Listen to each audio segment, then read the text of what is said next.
بسم اللہ الرحمن الرحیم۔ خواب میں شہد دیکھنا، خواب میں شہد کھانا، خواب میں شہد کا چھتا دیکھنا، خواب میں شہد کی مکھیاں دیکھنا، خواب میں شہد کی مکھیوں کا کاٹنا اور خواب کے اندر شہد کو خریدنا یا بیچنا، لوگوں میں تقسیم کرنا، اسی کے متعلق تمام تعبیریں آج اس ویڈیو میں بیان ہوں گی۔ ویڈیو کو آپ نے مکمل دیکھنا ہے، ہمارے چینل کو سبسکرائب کرنا ہے۔ حضرت علامہ ابن سیرین رحمۃ اللہ علیہ فرماتے ہیں، اگر کوئی انسان خواب کے اندر شہد کو دیکھے تو فرمایا اگر وہ چھتے سمیت ہے تو یہ مال میراث ملنے کی یا مال غنیمت ملنے کی تعبیر ہے، اور اگر کوئی خواب کے اندر انسان دیکھے کہ اس کے پاس بہت سارا شہد موجود ہے اور یہ اس شہد کا مالک بھی ہے تو فرمایا جس قدر شہد دیکھی اسی قدر حلال روزی ملنے کی اور فراوانی ہونے کی تعبیر ہے۔ اگر کوئی انسان خواب کے اندر شہد کا چھتا دیکھے شہد سمیت تو فرمایا یہ بہت زیادہ رزق حلال ملنے کی بھی تعبیر ہے۔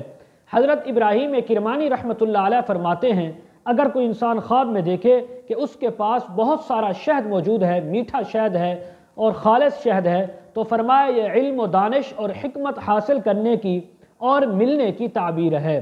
اور اگر کوئی خواب کے اندر دیکھے انسان کہ وہ شہد جو ہے لوگوں کو دیتا ہے اور لوگ اس سے شہد لے کر کھاتے ہیں تو فرمایا اس بات کی تعبیر ہے کہ یہ انسان علم دین حاصل کرے گا اور اس علم دین کی وجہ سے یہ پورے عالم کے لوگوں کو فائدہ پہنچائے گا اور لوگ اس سے فائدہ حاصل بھی کریں گے۔ اگر کوئی خواب کے اندر دیکھے کہ وہ شہد لوگوں سے لیتا ہے، خریدتا ہے، تو اس کی تعبیر الٹ ہے کہ یہ علم دین حاصل یا تو نہیں کرے گا، اگر کرے گا تو اس کے بدلے میں دنیا کمائے گا، لوگوں کو نفع نہیں پہنچائے گا۔ اگر کوئی خواب کے اندر شہد کو دیکھے یا کھائے تو بعض اہل تعبیر یہ بھی بیان فرماتے ہیں کہ اس انسان کو قرآن مجید کا علم حاصل ہوگا، قرآن مجید کا بہت زیادہ حصہ اس کو یاد ہوگا۔ حضرت امام جعفر صادق رحمہ اللہ تعالی فرماتے ہیں، اگر کوئی انسان خواب کے اندر شہد دیکھے یا کھائے